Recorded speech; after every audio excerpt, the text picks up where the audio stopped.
Pourquoi cultiver des carottes en pot? Eh bien, tout simplement pour ceux qui ont déjà essayé 10 fois au jardin et qui ont vraiment une terre qui ne convient pas. Et puis, bonne nouvelle aussi pour ceux qui ont un balcon ou une terrasse, tout simplement. Alors vous allez dire, il a pris un pot énorme. Oui, j'ai pris un grand pot parce que la carotte a besoin de profondeur. Alors là, j'en ai profité pour utiliser ce très beau pot. On a planté la plante qui était dedans, ça me l'a libéré. Je vais m'en servir pour mettre des carottes, puis ce sera magnifique quand j'aurai un bouquet de fans à l'intérieur, ça va être superbe. Si vous essayez de semer des carottes dans une petite jardinière classique qui fait 10-15 cm de profondeur, ça ne marchera pas. Parce qu'au bout de la carotte, au bout de la racine, il y a la longue racine pivot. Et cette racine a besoin de descendre en profondeur. C'est pour ça que j'ai pris un pot qui faisait au moins 50 cm de haut pour qu'elles arrivent à se développer. Sinon, ça ne fonctionnera pas. Elle n'a qu'une exigence, la carotte. Il lui faut une terre légère, une terre presque sableuse pour que sa racine, sa belle racine rouge, puisse descendre dans le sol. Donc elle n'aime pas les sols argileux, les sols lourds, les sols caillouteux, ce qu'on a ici au jardin. Donc on commence à y arriver parce qu'on amende le sol depuis longtemps. Hop là, je mets le caillou. Le but, c'est pas d'obstruer le trou, mais c'est d'empêcher que les billes d'argile et le terreau sortent à flot. Donc on va simplement ralentir, canaliser un peu l'évacuation. Voilà. Maintenant, on va mettre une couche de billes d'argile. Voilà, il y a à peu près 5 cm de billes. J'ai un terreau bio pour les légumes. C'est un terreau qui est riche, qui capte bien l'eau d'arrosage. Je ne vais pas remplir jusqu'en haut, je laisse une petite marge. Alors donc on tasse vraiment très légèrement parce qu'on veut justement que nos carottes puissent descendre. Et on va procéder au semis. Parmi les carottes, là j'en ai tout un tas de variétés. On repère dessus les dates des semis.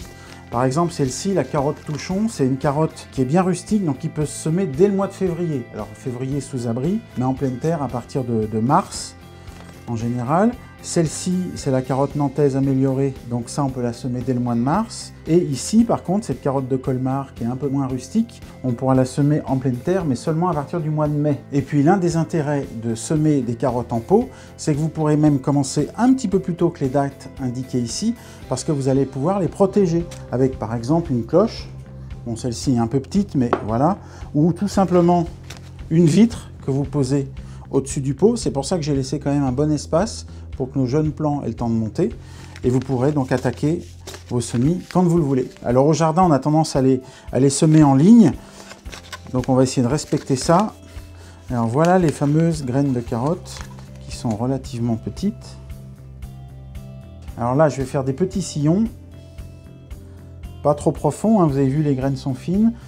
Au jardin, il faudrait les espacer d'au moins 25 cm. Ici, on va faire nettement plus serré, quitte à éclaircir par la suite en arrachant les plants trop nombreux. Vous pourrez même vous amuser à repiquer ces petits plants ailleurs, dans un autre contenant. Ça vous fera d'autres carottes. Donc je vais prendre mes graines et je vais les mettre comme ça le long du sillon. Comme j'ai semé assez clair, je vais remettre en mélange un peu de carottes de Colmar à cœur rouge. Et là, j'ai semé mes carottes touchons pas trop serrées pour pouvoir semer avec celle-ci, qui est une délicieuse carotte, une carotte blanche, qui se sème à peu près à la même époque. Donc les carottes sont semées, je vais venir refermer mes petits sillons.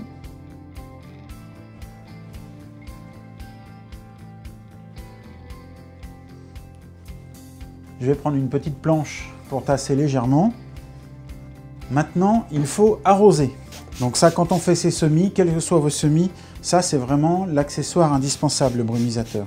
Là, j'ai quand même un grand volume de terre à humidifier, donc je vais quand même verser avec l'arrosoir pour mouiller un peu plus. Il faut prendre un arrosoir avec un petit pommeau, parce que là, le pot est grand. Il faut vraiment que ça fasse une petite pluie et qu'il n'y ait pas de gros jets, sinon on fiche en l'air tout son semis. Si vous ne voulez pas stresser vos carottes, ne les laissez jamais manquer d'eau. Une carotte stressée va prendre des formes un peu biscornues.